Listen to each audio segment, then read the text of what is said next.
Hi guys, it's Elizabeth with Team Epic Reads, and I'm really excited about today's DIY project. As you all know, I am totally obsessed with books, so much so that I figured, why not just start wearing them? So for today's project, I'm going to be making something based on one of my favorite authors' books, Melissa Marr's 7 Black Diamonds, and I'm going to be making an infinity book scarf.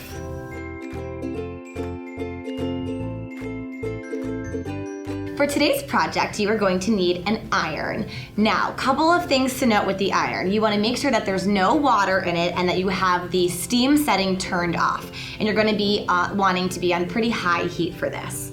You're also going to need some iron-on paper. I learned the hard way that you actually have to make sure that you print the inverse of what you want. So you're going to be ironing on the mirror image. So make sure that you put your printer setting on the inverse. It's going to look a little funny, but it's going to work.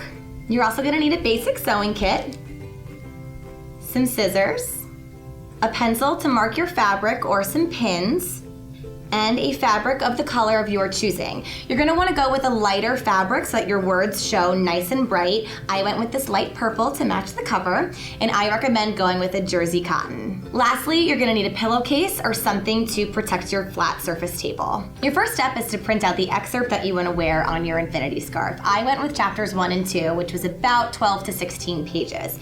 And remember, you have to print the inverse because it's gonna be the mirror image going on your scarf.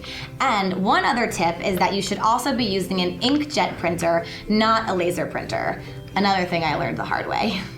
Okay, your next step is to cut your fabric and get that ready. I got 2 yards of fabric so that I would have extra, but you can probably get away with just using 1 yard. And what I want to do is have 2 strips of fabric about 6 feet long and about 1 foot wide. So I'm basically just going to be cutting this in half. This will leave you plenty of room so that you can trim the edges later.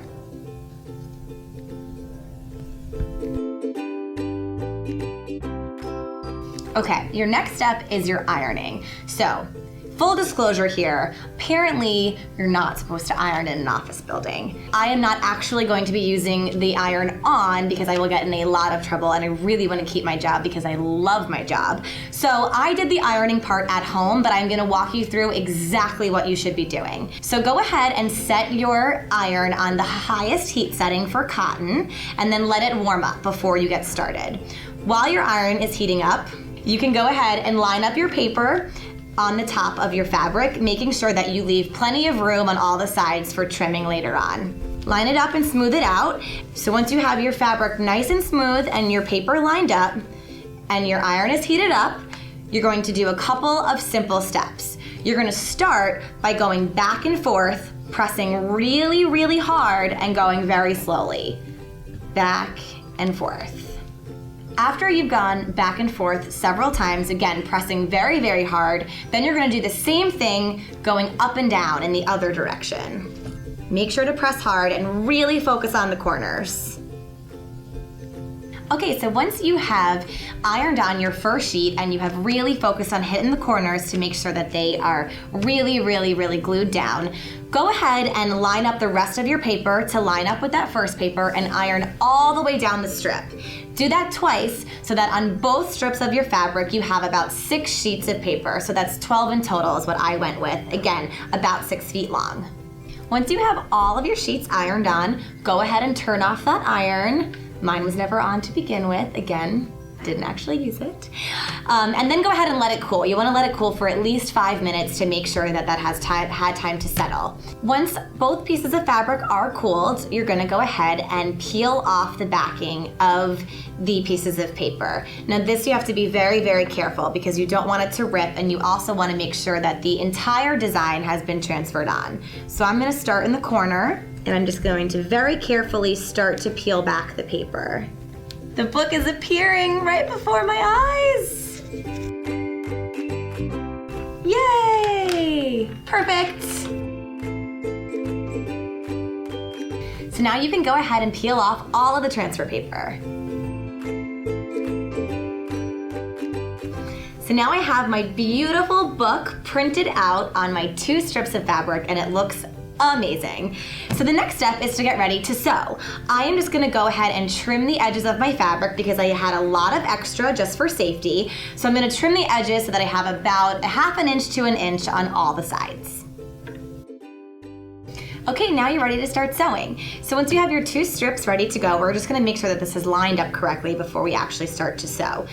So I have 1 strip facing me, and I can read it now, and it makes sense, and it's no longer gibberish because it's no longer the inverse. So I can see that I have the beginning of my passage right up here at the top, goes all the way down, and then the second strip, I'm actually gonna have that be upside down so that when you think about it in a circle, it really makes sense, even though when you're sewing it, one side's upside down, one side's not. Just trust me on that.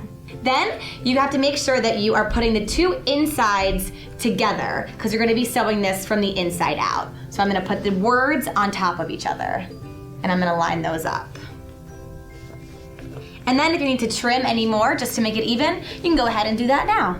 Okay, so now that I've lined up my 2 sheets of fabric together, I'm gonna go ahead and use a fabric pencil to do a couple of marks so that I just have a bit more of a guide. You can also use pins for this. So I've lined up the paper to the paper, meaning that transfer paper, so that it lines up pretty close to exactly, and I am going to just make a couple of marks right along that edge. So I've marked up my fabric, and now I'm just gonna go ahead and start threading. I'm gonna go with a purple thread that close to matches my fabric. And I just went ahead and threaded my needle. And now I'm gonna do a running stitch all the way down the length of the scarf. I'm not gonna do the end because since this is an infinity scarf, you have to do something a little bit special at the end to attach it. So for now, just go all the way down both of the sides of your scarf. So while we're here just, stitching our little hearts out, perfect time to tell you a little bit more about 7 Black Diamonds. So I love Melissa Marr for the Wicked Lovely series, which if you haven't already read that, stop what you're doing and go read it. It's so perfect for binge reading. And this is her going back to what she does best, fairies. But this world is a lot different and totally new from the Wicked Lovely series. In this world that she's created in 7 Black Diamonds, the humans are fully aware that the fairies exist. And the queen of the fairies, she pretty much hates the humans and they're basically at war. So in order for her to win the war, she has created a sleeper cell of fairies called the 7 Black Diamonds. It's very intense. Okay, so now that you have sewn down the full length of both sides of your scarf, we're gonna go ahead and close up just one of the sides, and then we're gonna turn the whole thing inside out and then close the loop for the infinity scarf. So just use that simple running stitch again to close one of the short sides of your scarf. So now 3 out of 4 sides of our scarf are all sewed up, so we're just going to use the open side to turn this inside out. And now we're gonna get to see our beautiful words. Can't wait to see it on the other side.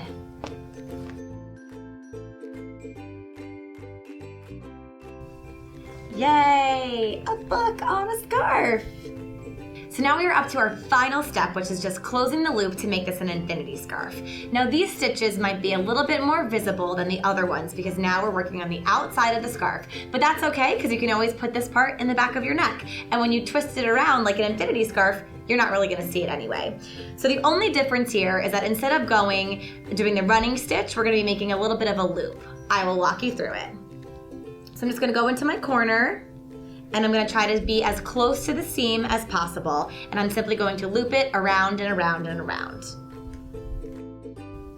We did it! It's perfect! Now, I'm just gonna put it on. I'm wearing my words! Love it.